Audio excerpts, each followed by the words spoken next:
অথচ আমার নবী বিশ্বনবী রাহমাতুল লিল আলামিন আমাদেরকে পরিপাটি হওয়ার জন্য, আমাদের চেহারা সৌন্দর্য রাখার জন্য, আমাদেরকে পরিষ্কার পরিচ্ছন্নভাবে থাকার জন্য নবী করিম সাল্লাল্লাহু আলাইহি ওয়াসাল্লাম উৎসাহিত করেছেন। আল্লাহ নবী বিশ্বনবী রাহমাতুল লিল আলামিন বলেন, ইন্নাল্লাহা জামিলুন ইউহিব্বুল জামাল। বিশ্বনবী রাহমাতুল লিল আলামিন বলেন, নিশ্চয় আল্লাহ সুন্দর, তিনি সুন্দরকে পছন্দ করেন। আল্লাহ নবী বিশ্ব নবী রাহমাতুল লিল আলামিন আমাদের ব্যক্তি জীবনে প্রতিটি পদক্ষেপে প্রতিটি মুহূর্তে মুহূর্তে আমাদের করণীয় কি প্রিয় নবী বিশ্ব নবী রাহমাতুল লিল আলামিন বলে দিয়েছেন। উদাহরণস্বরূপ যদি আমরা বলতে চাই, নবী করিম সাল্লাল্লাহু আলাইহি সাল্লাম বলেছেন, তুমি যখন ঘুমে যাও, তুমি যখন ঘুমে যাইবা, তুমি ঘুমে যাওয়ার সময় পড়বা আল্লাহুম্মা বিসমিকা মুতু ওয়া আহইয়া। ডান কাতে তুমি শয়ন করবা, অদূর সাথে তুমি শয়ন করবা। আল্লাহ নবী বিশ্ব নবী রাহমাতুল লিল আলামিন একথাই বলে শেষ নয়, নবী করিম সাল্লাল্লাহু আলাইহি সাল্লাম বলেছেন, আমার উম্মত তুমি যখন ঘুম থেকে জাগ্রত হইবা, ঘুম থেকে জাগ্রত হওয়ার সময় তুমি একটা দোয়া পড়বা, বলি সুবহানাল্লাহ।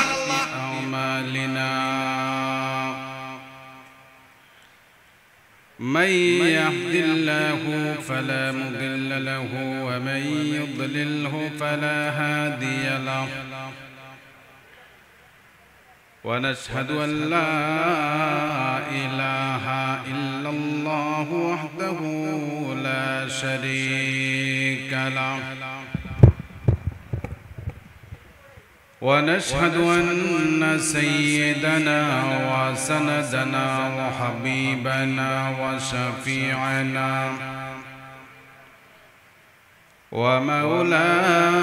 ومولانا محمدا عبده ورسوله الذي أرسل إلى الناس كافة بشيرا ونذيرا وداعيا إلى الله بإذنه وسراجا منيرا.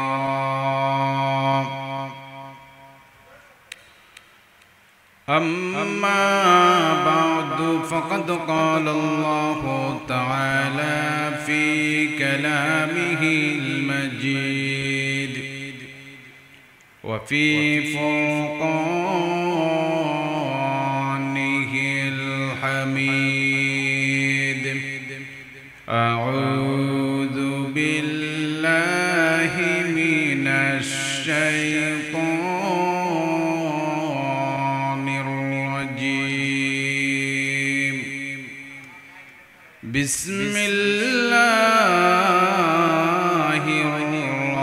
الرحمن الرحيم. لقد كان لكم في رسول الله أسوة حسنة. بارك الله لنا ولكم في القرآن العظيم ونفعنا وإياكم بالآيات والذكر الحكيم. اللهم صل على محمد وعلى آل محمد كما صليت على إبراهيم وعلى آل إبراهيم إنك حميد مجيد. اللهم بارك على محمد وعلى آل محمد كما باركت على إبراهيم وعلى آل إبراهيم إنك حميد مجيد. بلغ العلا بكماله كشف الدجى بجماله حسنت جميع خصاله صلوا عليه وآله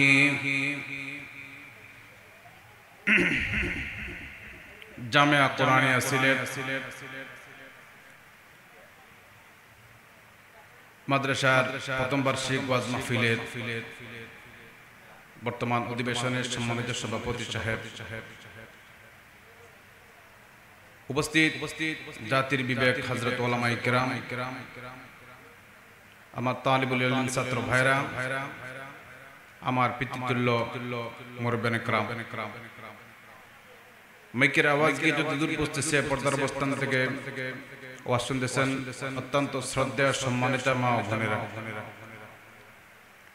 সর্বপ্রথমে আল্লাহ তাবারক ওয়া তাআলার দরবারে অসংখ্য অগণিত শুকরিয়া আদায় করছি, যিনি আমাদেরকে অত্যন্ত দয়া করে, মায়া করে, মেহেরবানি করে, ভালোবেসে আজকের কোরআনের মাজলিসে আসার তৌফিক দান করেছেন। এজন্য সকলেই মিলে শুকরিয়া আদায় করছি, বলি আলহামদুলিল্লাহ। আমি আপনাদের খিদমতে পবিত্র কোরআনুল কারীমের সূরা আহজাবের 21 নম্বর আয়াত কারিমা তেলাওয়াত করেছি। অত্যন্ত সংক্ষিপ্ত আকারে আয়াতের আলোকে কিছু আলোচনা পেশ করার তৌফিক দান, পেশ করার চেষ্টা করব। আল্লাহ পাক রব্বুল আলামিন আমাকে যেন সেই আলোচনাটুকু করার তৌফিক দান করেন, সকলে বলি আমিন। মুহতারাম হাজিরানে কিরাম, আমি আজকে যে বিষয়ে আলোচনা করব সংক্ষিপ্ত আকারে বলি,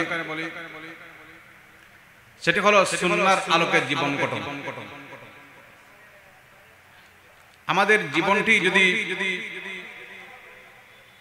সুন্নাহর আলোকে হয় তাহলে আমাদের জীবনে আসা, বেঁচে থাকা এটা সার্থক হবে। আর যদি সুন্নাহর আলোকে না হয় আমাদের জীবনটি সার্থক হবে না। আমাদের জীবন সাজাতে হবে নবী করিম সাল্লাল্লাহু আলাইহি ওয়াসাল্লামের জীবনের ন্যায়। আম্মা জান হযরত আয়েশা সিদ্দিকা রাদিয়াল্লাহু তাআলা আনহাকে প্রশ্ন করা হয়েছিল, আম্মা জান, নবীজির আদর্শ আখলাক কেমন ছিল? হযরত আয়েশা সিদ্দিকা রাদিয়াল্লাহু তাআলা আনহা বলেন, কানা খুলুকুহুল কুরআন। সুবহানাল্লাহ। তিনি বলেন, তুমি কি কোরআন পড়েছো? হ্যাঁ পড়েছি।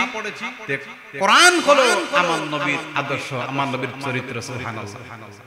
ওটা কোরআন নবীর চরিত্র। সেই নবীর সুন্নাহর আলোকে যদি আমরা আমাদের জীবনকে গঠন করতে পারি, আজকের ওয়াজ থেকে যদি মেসেজটি আমরা বাড়ি পর্যন্ত নিয়ে যেতে পারি, তাহলে আজকে মাহফিলে আসা, বসা, মেহনত, পরিশ্রম এটি সার্থক হবে ইনশাআল্লাহ। মুহতারাম হাজিরানে কিরাম, আলোচ্য বিষয় হলো সুন্নাহর আলোকে জীবন গঠন। এক একজন লোকের জীবনের কয়েকটি ধাপ রয়েছে। ব্যক্তি জীবন, আরেকটা পারিবারিক জীবন, আরেকটি সামাজিক জীবন, একটি অর্থনৈতিক জীবন। প্রতিটি পয়েন্ট আমাদের জীবনের সাথে মিশে আছে। প্রতিটি সেক্টরে আমাদেরকে অগ্রগতি পালন করতে হবে।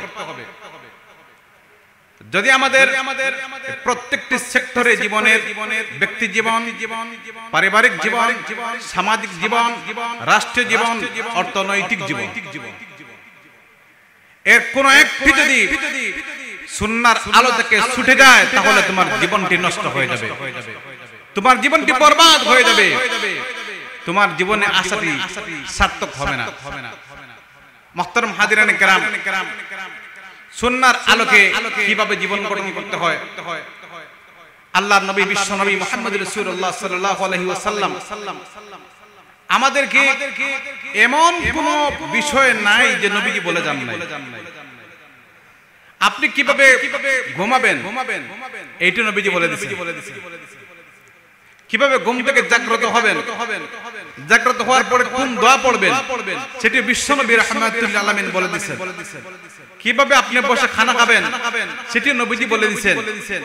কিভাবে আপনি নিজেকে পরিপাটি রাখবেন, সৌন্দর্য রাখবেন সেটিও নবী করিম সাল্লাল্লাহু আলাইহি সাল্লাম বলে দিয়েছেন। বলে সুবহানাল্লাহ।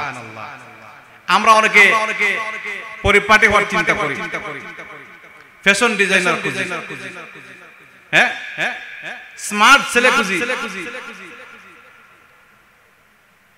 স্মার্টদেরকে দেখে আমরা নিজেরা ফ্যাশন অর্জন করতে চাই, এইভাবে ফ্যাশন করতে চাই। যেমন মনে করেন অনেকে আইডল মনে করে নায়ক সালমান শাহকে, স্টাইলিশ ফ্যাশন, ঠিক কিনা? স্টাইলিশ ম্যান মানুষ কি করে? স্টাইল করে, সালমান শাহর মতো চেষ্টা করে, নায়কদের মতো চেষ্টা করে। সৌন্দর্যতা নিজের মধ্যে কিভাবে আনা যায় সেটা কি করে মানুষ চেষ্টা করে। অথচ আমার নবী বিশ্বনবী রাহমাতুল লিল আলামিন আমাদেরকে পরিপাটি হওয়ার জন্য, আমাদের চেহারা সৌন্দর্য রাখার জন্য, আমাদেরকে পরিষ্কার পরিচ্ছন্নভাবে থাকার জন্য নবী করিম সাল্লাল্লাহু আলাইহি ওয়াসাল্লাম উৎসাহিত করেছেন। আল্লাহ নবী বিশ্বনবী রাহমাতুল লিল আলামিন বলেন, ইন্নাল্লাহা জামিলুন ইউহিব্বুল জামাল। বিশ্বনবী রাহমাতুল লিল আলামিন বলেন, নিশ্চয় আল্লাহ সুন্দর, তিনি সুন্দরকে পছন্দ করেন। আল্লাহ নবী বিশ্বনবী রাহমাতুল লিল আলামিন আমাদের ব্যক্তি জীবনে প্রতিটি পদক্ষেপে প্রতিটি মুহূর্তে মুহূর্তে আমাদের করণীয় কি প্রিয় নবী বিশ্ব নবী রাহমাতুল লিল আলামিন বলে দিয়েছেন। উদাহরণস্বরূপ যদি আমরা বলতে চাই, নবী করিম সাল্লাল্লাহু আলাইহি সাল্লাম বলেছেন, তুমি যখন ঘুমে যাও, তুমি যখন ঘুমে যাইবা, তুমি ঘুমে যাওয়ার সময় পড়বা আল্লাহুম্মা বিসমিকা মুতু ওয়া আহইয়া। ডান কাতে তুমি শয়ন করবা, অদূর সাথে তুমি শয়ন করবা। আল্লাহ নবী বিশ্ব নবী রাহমাতুল লিল আলামিন একটাই বলে শেষ নয়, নবী করিম সাল্লাল্লাহু আলাইহি সাল্লাম বলেছেন, আমার উম্মত তুমি যখন ঘুম থেকে জাগ্রত হইবা, ঘুম থেকে জাগ্রত হওয়ার সময় তুমি একটা দোয়া পড়বা। বলি সুবহানাল্লাহ। সুবহানাল্লাহ বলতে সুবহানাল্লাহ বলার দরকার নাই। এখানে যদি যতক্ষণ পর্যন্ত বসে আছো প্রত্যেকটি ভালো কথা যদি সুবহানাল্লাহ বলো, তাহলে আল্লাহ কি করবেন? অসংখ্য অগণিত সওয়াব দান করবেন। ফাজাইলে আমল একটা কিতাব রয়েছে, কিতাবের মধ্যে লেখছে একবার সুবহানাল্লাহ বলার সওয়াব গোটা পৃথিবীর সমস্ত খালি জায়গাকে পূরণ করে দিবে। এত বেশি সওয়াব রয়েছে। আমার মুসলমান ভাইরা, বিশ্ব নবী রাহমাতুল লিল আলামিন আমাদেরকে শেখালেন, তোমরা যখন ঘুম থেকে জাগ্রত হবা, ঘুম থেকে জাগ্রত হওয়ার পরে একটি দোয়া তোমরা পড়বা। দোয়াটি নবীজি শেখায় দিয়েছেন, আল্লাহুম্মা আলহামদুলিল্লাহিল্লাযী আহইয়ানা বা'দামা আমাতানা ওয়া ইলাইহিন নুশুর। আল্লাহ নবী সাল্লাল্লাহু আলাইহি সাল্লাম আমাদেরকে ঘুমাবার দোয়া শিখাইছেন, ঘুম থেকে জাগ্রত হওয়ার দোয়া শিখালেন। নবী করিম সাল্লাল্লাহু আলাইহি সাল্লাম ঘুম থেকে জাগ্রত হওয়ার পরে ওযু করার পূর্বে তুমি ইস্তেনজা করবা। ইস্তেনজা করবা তুমি বস্ত্রখানা যাওয়ার পূর্বে, বাথরুমে যাওয়ার আগে কোন দোয়া পড়বেন? আল্লাহ নবী সাল্লাল্লাহু আলাইহি সাল্লাম সেই দোয়াটিও শিখাইছেন, আল্লাহুম্মা ইন্নী আউযু বিকা মিনাল খুবুসি ওয়াল খাবাইস। যখন বাথরুমে যাইবা, বাথরুমে যাওয়ার আগে তুমি একটি দোয়া পড়বা, যে দোয়া পড়লে বাথরুম হলো প্রস্রাবের জায়গা হলো বা টয়লেট হলো, এটা এখানে শয়তানের বসবাস। তুমি যদি এখানে দোয়াটা পড়ে যাও, তাহলে শয়তানের সব অনিষ্টতা থেকে তুমি মুক্তি পেতে পারবে। বিশ্বনবী মুহাম্মদ সাল্লাল্লাহু আলাইহি ওয়াসাল্লাম তার উম্মতকে কি রকম হেফাজতের জন্য তিনি দিক নির্দেশনা দিতেন। আমার মুসলমান ভাইরা, আমাদের ব্যক্তি জীবনকে গঠন করতে হবে সুন্নাহর আলোকে। কিন্তু আজ আমাদের যুব সমাজ কোথায়? আজ আমাদের জীবনটি কোথায়? আমরা সুন্নাহর আলোকে না চলে আমাদের জীবনকে পদে পদে নিয়ে আমরা ক্ষতির সম্মুখীন করছি। আমাদের ঈমান নষ্ট হচ্ছে, আমাদের আমল নষ্ট হচ্ছে। বর্তমানে এই প্রযুক্তির যুগে আমরা প্রযুক্তির ছোঁয়া পেলাম যখন, প্রযুক্তির ছোঁয়া পেয়ে ইসলামের যে গভীর কিছু বিষয় রয়েছে যেগুলি করলে তোমার জীবন পরিবর্তন হয়ে যাবে, এই বিষয়গুলি থেকে আমরা কি দূরে সরে যাচ্ছি।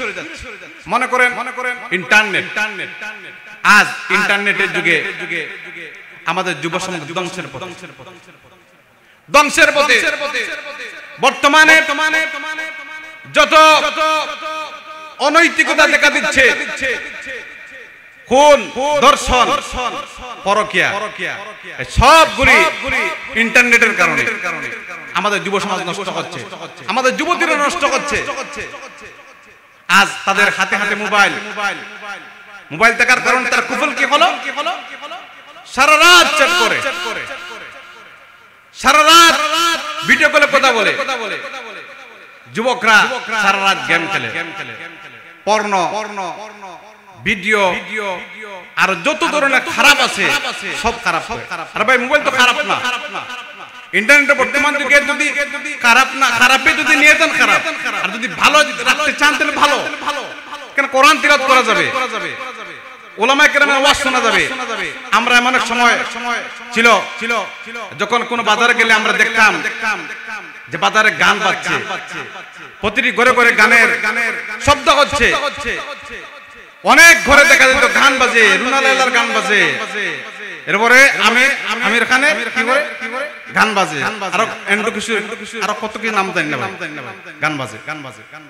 কিন্তু বর্তমান যুগে দেখা যায়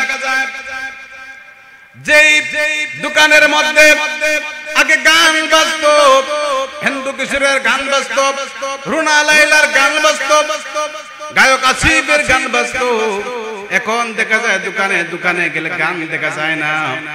এখন দেখা যায় দোকানে দোকানে গিয়ে মাঝে মধ্যে শোনা যায় আল্লামা দেলোয়ার হোসেন সাইদি রাহমাতুল্লাহি আলাইহি কণ্ঠে, সুমধুর কণ্ঠে ওয়াজ বাজতেছে। আল্লামা জুবায়ের আহমদ আনসারী রাহমাতুল্লাহি আলাইহি কণ্ঠে ওয়াজ বাজতেছে। দেখা যায় হাফিজুর রহমান সিদ্দিকী কুয়াকাটা হুজুরের কণ্ঠে ওয়াজ বাজতেছে। শোনা যায় মাঝে মধ্যে শোনা যায় আল্লামা আব্দুর রহমান আস-সুদাইসের কণ্ঠে আল্লাহর কালামের তেলাওয়াত বাজতেছে। এই পরিবর্তন হলো, এই যে পরিবর্তন হলো ইসলামের প্রতি মানুষ আসছে কেন? ইন্টারনেটকে ভালো কাজে ব্যবহার করেছে। ইন্টারনেটকে ভালো কাজে যদি ব্যবহার করো তাহলে ভালো কাজে ব্যবহার করতে পারবা, কিন্তু ইন্টারনেটকে যদি খারাপ কাজে ব্যবহার করো তাহলে যুব সমাজ নষ্ট হয়ে যাবে, যুবতীরা নষ্ট হয়ে যাবে, সময় নষ্ট হবে, পরকীয়ার সংখ্যা বাড়বে, আর রাতে ঘুম নাই, সারা রাত দেখে চ্যাট করবে, ভিডিও কলে কথা বলবে। আর এই কথা বলা যদি তাদেরকে বারণ করা হয়, ভিডিও কলে কথা বলা, ইন্টারনেট বেশি বেশি করে চালানো যদি তাদেরকে নিয়ন্ত্রণ করা হয়, তাহলে ছেলের হাতে বাবা খুন হতে হয়। কথা ঠিক কিনা? এই বরগুনাতে ছেলের হাতে বাবা খুন হয়েছে কিনা? ওই যে হুজুর গত 3-4 দিন আগে ইন্তেকাল করলেন, তার ছেলে তাকে ছুরি মেরে তার বুককে জাজরা করে দিয়েছে। বাবা প্রাণ বাঁচানোর জন্য ভিক্ষা চাইছে ছেলের কাছে, ছেলের কাছে একজন বাবা প্রাণ ভিক্ষা চায়। কত বড় কথা! ছেলের কাছে প্রাণ ভিক্ষা চাচ্ছে, কিন্তু ছেলে বাবাকে প্রাণ ভিক্ষা দিল না।